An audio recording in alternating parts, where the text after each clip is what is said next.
उत्तर प्रदेश के हाथरस में जिस तरह से गैंग रेप के बाद निर्मम हत्या मनीषा वाल्मीकि की कर दी गई, जहां पर विपक्ष लगातार इसके न्याय की मांग कर रहा है, वहीं समाजवादी पार्टी ने और अन्य दलों ने उन अपराधियों के लिए, उन 4 अपराधियों के लिए फांसी की मांग की। जहां समाजवादी पार्टी भी इसके विरोध में है और उनका प्रतिनिधि मंडल भी पीड़ित परिवार से मिलने पहुंचा। लेकिन अभी जिस तरह से न्याय की मांग कर रहे हैं, राहत किस तरह की देनी चाहिए, हम जानते हैं। समाज पार्टी के रूप मोहनलालगंज से विधायक अमरीश सिंह पुष्कर जिनसे जानते हैं कि कल जो सड़कों पर महिला आंदोलन हुआ, आखिर फांसी की मांग के साथ साथ किस तरह की राहत पीड़ित परिवार के लिए समाजवादी पार्टी चाहती है। जी देखिए सर्वप्रथम तो ये जो कल हमारी हाथरस की बिटिया के साथ जो हमारी कल उसकी डेथ हो गई है, हम उसके लिए भावभीनी उसको श्रद्धांजलि देते हैं।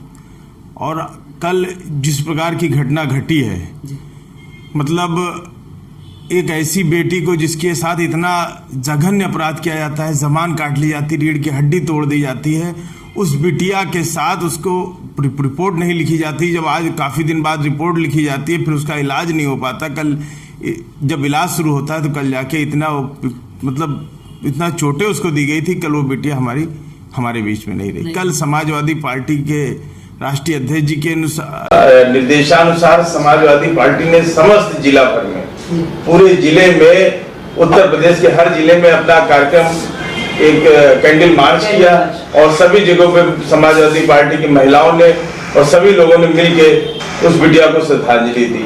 और जहां तक कल और एक घटना घटती है, उसके बाद जब बिटिया की हमारी मौत हो जाती है, तो कल इस प्रकार देखा गया कि रात के अंधेरे में भाजपा सरकार के इशारे पे किस प्रकार उसका रातों रात अंतिम संस्कार किया गया। मैं पूछना चाहता हूं योगी जी से कि किस प्रकार का ये हिंदू धर्म है, किस हिंदू धर्म में लिखा हुआ है कि रात को अंतिम संस्कार किया जाए।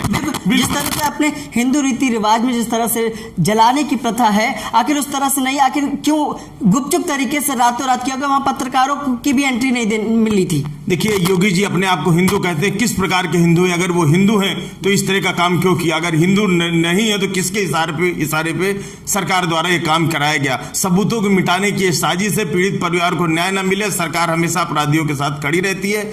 समाजवादी पार्टी योगी सरकार के इस कृत्य की जम के भर्त्सना करती है। जो उनका कार्य व्यवहार है पीड़ित परिवार के प्रति, उसकी भी हम कड़ी निंदा करते हैं। और निश्चित तौर पे समाजवादी पार्टी का एक प्रतिनिधि मंडल पीड़ित परिवार से मिलेगा। उसको न्याय दिलाने के लिए अगर समाजवादी पार्टी, दलित की बेटी को न्याय दिलाने के लिए अगर समाजवादी पार्टी को सड़कों पे भी उतरना है तो हम लोग उतरेंगे। जब तक चारों दोषियों को फांसी नहीं हो जाती तब तक समाजवादी पार्टी का आंदोलन रुकने वाला नहीं है। मतलब चारों दोषियों की फांसी?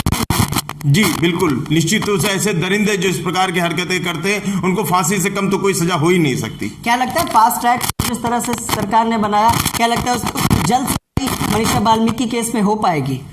देखिए सरकार तो जात देख के कार्रवाई करती है। ये दलित का मामला है, मैं निश्चित तौर पे बता रहा हूं कि सरकार भूल जाए कि जिसके साथ समाजवादी पार्टी खड़ी है, अब फास्ट ट्रैक कोर्ट में इस मामले की सुनवाई होनी चाहिए और जो चारों आरोपी हैं उनको जल्द से जल्द सजा मिले, यही हमारी मांग है। ठीक है, तो ये तो समाजवादी पार्टी के मोहनलालगंज से विधायक जिन्होंने बताया कि पीड़ित परिवार जिस तरह से रातों रात मनीषा वाल्मीकि के शव को जला दिया जाता है, वहीं पर हिंदू रीति रिवाज के अनुसार इस तरह से उसके पीड़ित परिवार था, लगातार बॉडी की मांग करता रहा कि हमें ये बॉडी दे दी जाए, हम अपने तरह से अंतिम संस्कार करना चाहते हैं हिंदू रीति रिवाज के अनुसार। लेकिन किसी तरह की बॉडी नहीं दी गई। रातों रात पुलिस प्रशासन द्वारा जिस तरह से एसपी विक्रांत वीर महा मौके पर हैं और उनके नेतृत्व में रातों रात जिस तरह से बॉडी को जला दिया गया, उसमें कहीं ना कहीं आक्रोश भी है। और समाजवादी पार्टी पीड़ित परिवार के साथ न्याय चाहती है और चारों दोषियों के लिए फांसी की मांग कर रही। देखना यह है कि फास्ट ट्रैक कोर्ट में